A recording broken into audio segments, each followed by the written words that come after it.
ስለ ፊንጢጣ አካባቢ ስለሚወጣው ኪንታሮት ወይንም ደግሞ ሄሞሮይድ ዛሬ በዚህ ቪዲዮ እንነጋገራለን።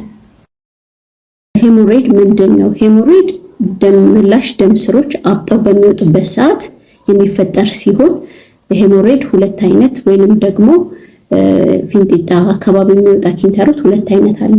ኢንተርናል እና ኤክስተርናል ወይንም ውጫዊና ውስጣዊ ተብሎ ይከፈላል። ውጫዊ የሚባለው በጣም ህመም ያለው እንዲሁም ደግሞ በጣም የሚቆስል አይነት ሲሆን ምክንያቱም ነርቭ ኢንዲንጎች ወይንም ሴንሲቲቭ የሆነ ቦታ ስለሆነ ለዛ ነው። ሁለተኛው አይነት ደግሞ ኢንተርናል ወይንም ውስጣዊ ይባላል። ይሄ ህመም የለውም ግን በጣም ብዙ ደም ይፈሳል። አጋላጭ ምክንያቶቹን ስንመለከት የመጀመሪያው ኮንስቲፔሽን ወይንም ረጅም ጊዜ የሰገራ ድርቀት ካለ፣ ሽንት ቤት ላይ ረዘም ላለ ሰዓት መቀመጥ፣ እርግዝና፣ ውፍረት፣ ፋይበር የሌላቸው ምግቦች መመገብ፣ ኦቨርኩክድ የሆኑ ምግቦች መመገብ፣ ቅባት የበዛባቸው የታሸጉ ምግቦችን መመገብ፣ ፈሳሽ አለመውሰድ፣ ከባድ ስራ መስራት፣ እርግዝና ናቸው። ፊንጢጣ አካባቢ ማሳከክ፣ ህመም፣ አለመመቸት፣ ማበጥ፣ መድማት፣ መቁሰል በተለይ ደግሞ ውጫዊ ከሆነ።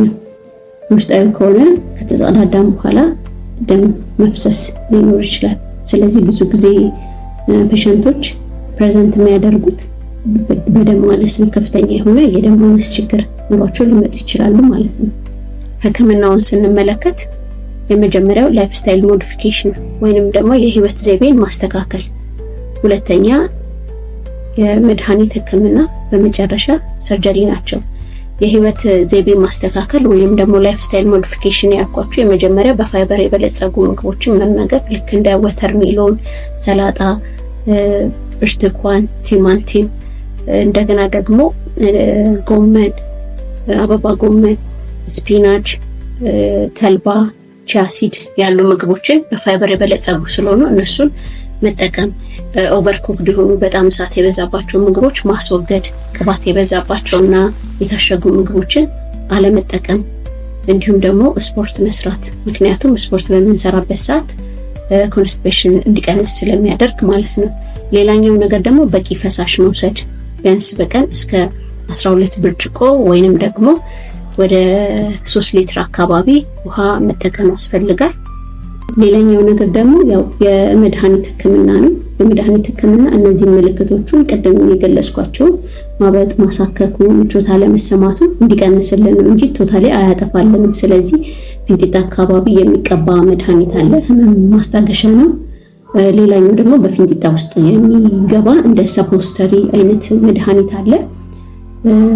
የመጨረሻው ሰርጀሪ ነው። ከዛ በፊት ግን ያው እንድታቁ የምፈልገው ነገር ላይፍ ስታይላችሁን ሞዲፋይ ካላደረጋችሁ፣ ካላስተካከላችሁ፣ ሽንት ቤት ላይ ረጅም ሰዓት የምትቀመጡ ከሆነ እሱ ካልተስተካከለ፣ ድርቀት ካለ፣ የተጠባበሰ ቅባት የበዛበት ምግቦች የምትወስዱ፣ ውሃ ማጠጡ ከሆነ፣ ካፌን የምትጠቀሙ ከሆነ ሰርጀሪ ኢቭን ተሰርቶ ራሱ ከሰርጀሪ በኋላ ድጋሚ ሊመጣ ይችላል ማለት ነው።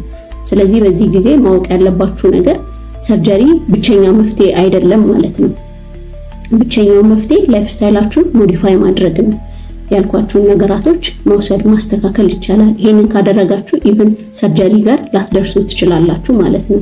ስለዚህ ላይፍ ስታይል ሞዲፊኬሽን ዋነኛው ነገር ነው ማለት ነው፣ የህይወት ዘይቤን ማስተካከል። ፋይናሊ ግን ሰርጀሪ ነው የሚሰራው። ይሄ ካልተስተካከለ በጣም መድማት ካለ፣ ማበጥ፣ ማሳከኩ፣ መቁሰሉ ካለ ያው ለሰርጀሪ ካንዲዴት ነው የምትሆኑት።